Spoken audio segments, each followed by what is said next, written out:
Man, bro, let me tell y'all about these whack ass trades, man. Whack ass market. Nah, I'm just playing. Look, man. Hey, man, it's your boy Montego Ramon, man. Back with another video with the Risers X channel where we rise to the occasion, man. And we in the thick of it, dog. I'm talking about the initial ideals were cool, right? But everything turned around on me. Like, this trade turned around on me. I think I've been buying in terrible spots or something. This actually wasn't that bad of a trade. But no, if we just look here, right? So let me go ahead and make this screen big. All right, so as you can see, price bought up today. We opened here in this area. We came back, partially filled that gap. Partially, we just touched inside of it, honestly. And then we freaking took off the other way. What caused that? I have no freaking idea. I should have checked the news, and we did not check the goddamn alarm just went off in the middle of my video, just shut my whole video down. Like, bro, come on. All right. So yeah, bro. Price just came down here, partially touched this on S&P, then took off the other way. I suffered this is a loss. So what did we lose on this? We lost, what's this? That's only an 18 point like stop loss, basically. From 570 to 552. It's only 18 points. I risked. Not bad. Probably for price to turn around on me. That's not bad. And then let's go to NQ. So NQ, I was deep in profit. I was probably up like 4K, deep in profit. And then that joint filled that gap and then turned around on me. So I'm like, there must have been like a fair value gap or something in a lower time frame. Cause I'm like, it just came right there, rejected it, and then turned around. I'm like, bro, what the hell? What do you mean? Right? Like, what do you mean? Yup, fair value gap right there. Came right inside that thing. I was on the 5 minute, guys. The fair value gap is right there. Because I'm like, why did it reject right there from like that, right there? This is one of the reasons it could have rejected. You got this fair value gap right here. The overall momentum was up. Yeah, whatever. And that thing ran today, guys. And that got me thinking, like, if I could, in hindsight, what I would do is I would have took my profits and then just set up another limit order to head towards this fair value gap right here, right? So you got this one right here. Price came right into by lunchtime, New York time, and I'm like, I was just like, whatever, bro. I'm not even mad at this shit. Like, whatever. Like, it is what it is. I thought prices might go lower, but you know what? With the Fed rate being unchanged and the economy still looking pretty good as far as like job claims are coming down, though we kept Fed rates the same. This is indicators that the market is still like growing and still expanding, and we're still thriving with the current market conditions with interest rates being where it's at. 3.75. Real estate market is up to 7-8%. And like in hindsight, which is why, like I said, bro, it's important for me to identify the areas of resistance and just try to hold my trades there and potentially just take profits there and find the next best entry. Now, on the 1 hour, that looks like, it looked like an area of resistance, and you should just exit the trade. I mean, area of support, should just exit the trade. I was hoping we would come down to this fair value gap here. I'll draw it in real quick. I was hoping we would come down to this fair value gap here. Right, so that's what I was hoping. And we was gonna shoot past these levels. But we came right inside here and then shot up. Man. See that? Boom, boom, boom. So we should have another pullback, continue up. then overall, you see I had this area marked out with my ghost feed tool, and then we would start making our way up, but it didn't pull back as far as I expected. So, but that's okay. That's okay. That is okay. Delete that. Delete that. Delete that. Just. All right. So that's what happened there. We also took a trade on YM. YM just went nuts. Absolutely bananas. It didn't even touch the gap. Didn't even reach inside the gap. And then just took off, bro. And then I think I tried to take a sell from here and pretty much got out at break even because I wanted to see if it was going to reject and then come back and fill the gap. And then when I saw it wasn't really pushing back like that, I just went ahead and exited the trade. And the reason I also did that too was because I was tired. I was really tired today, and I was like, bro, let me just get out these trades. I don't feel like I'm making solid decisions right now. Let me get out of there. So that's how that went. Now let's talk about gold. On gold, man. You see, it was like literally a point away from filling my order, bro. And it did not fill my order all the way, dog. Like, what? What was the low for this candle? The low is 474. My candle is sitting at 473.6. It was 0.4 points, 0.4, not even a half a point from filling my order. And then we'd be up in profit right now, bro. We'd be up. We'd have been up as much as, bro, that's huge. 50-point move, boy. What? Let's see what we would have made. Oh, I changed all my things to ticks now because I was like, let me work on just focusing on the trade itself and not really worry about the money. So we would have called 500 ticks, right? Which is awesome. Whatever that would have been. Nah, let's actually see what gold futures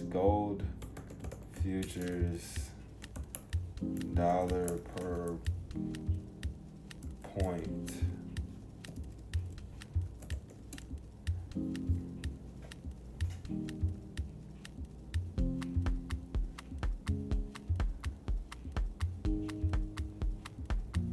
So basically they're saying it's $25 a point. So they're saying it's $100 per full point for one contract. So it's $25 a point. Cool.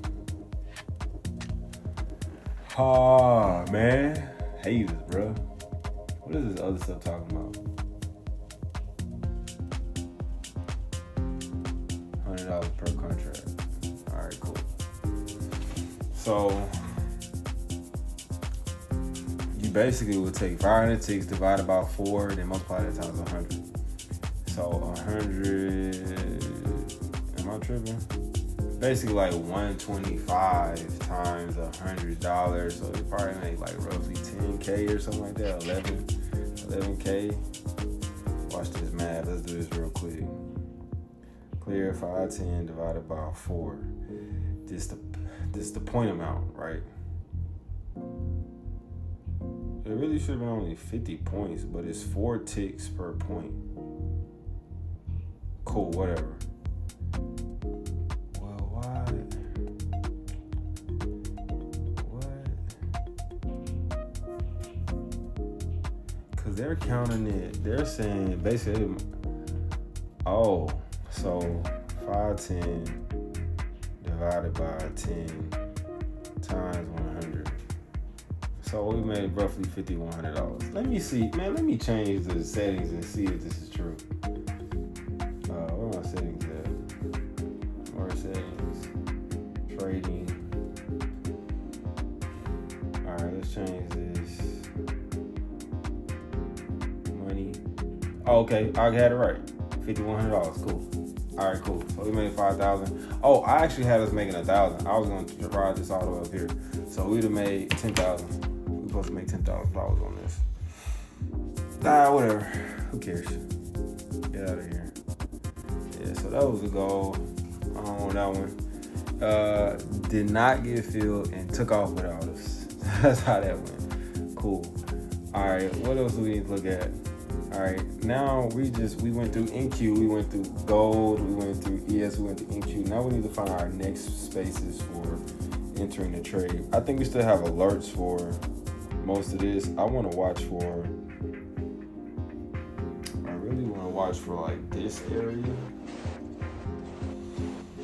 Definitely watch it for this area. I think there's a fair value gap in there. We have a fair value gap here.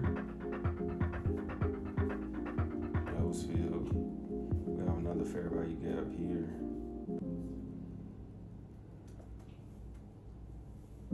Boom.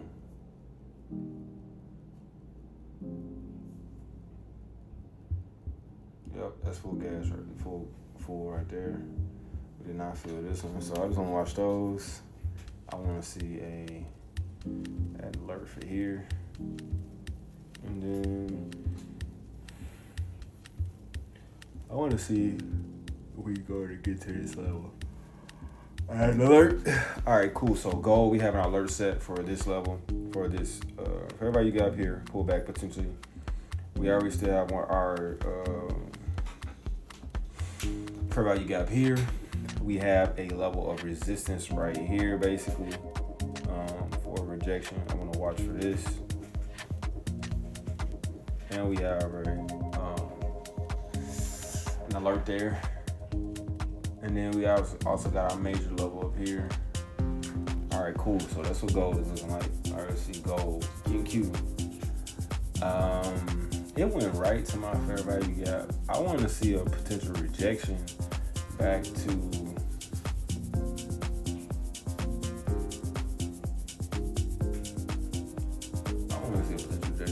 this area or something.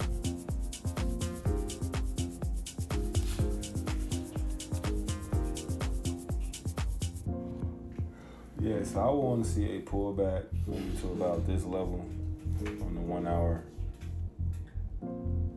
Right, I want to see a pullback to here.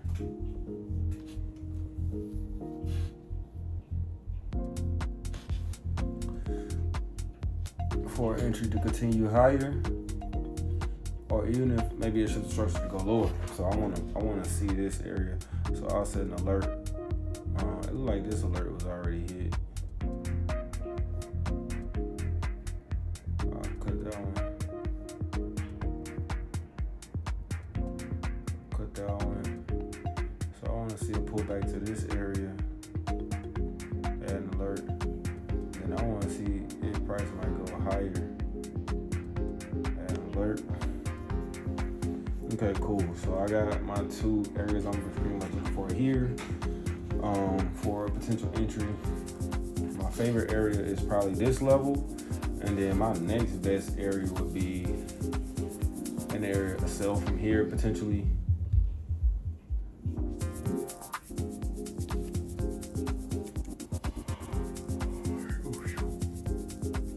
What else I got? Yeah, that's pretty much all I got for NQ. Let's go ES. Let's go. Basically, similar situation. Let me get these execution labels out the way.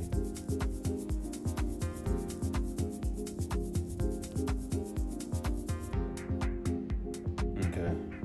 So I would want to see a pullback to one of these two areas.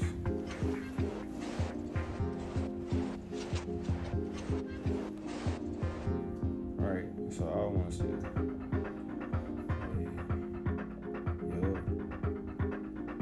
See some here.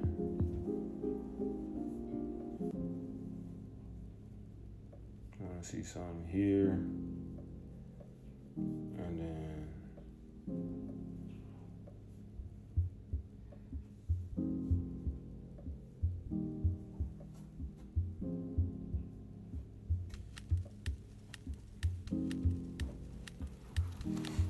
okay, so I want to see pullbacks to these areas.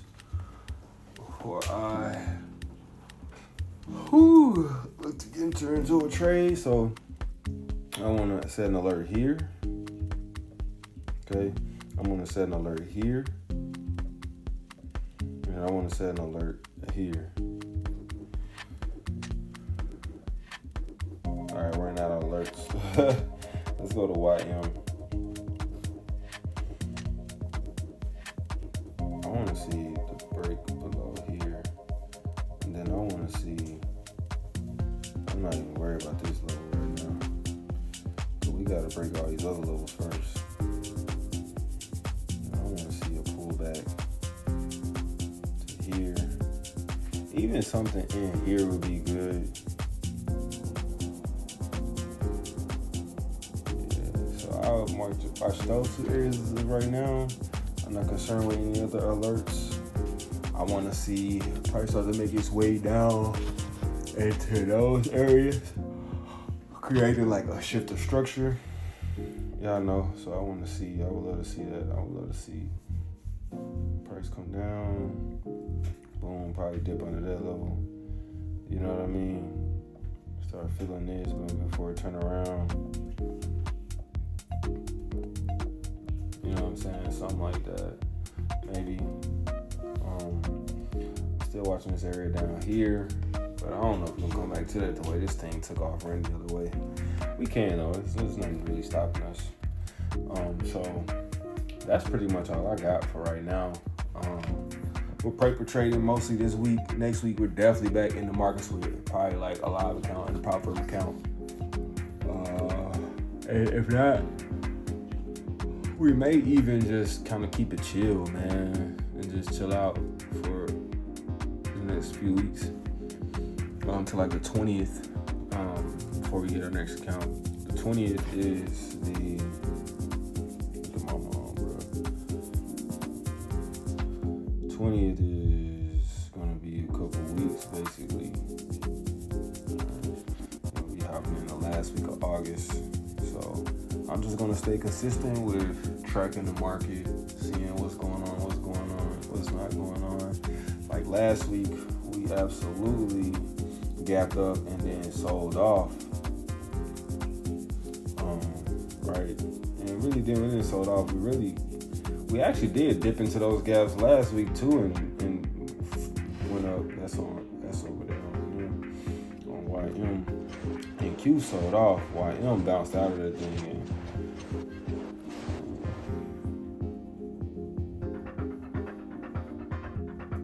Really, like I said, the structure is there. Even on this trade, like all the structure is there.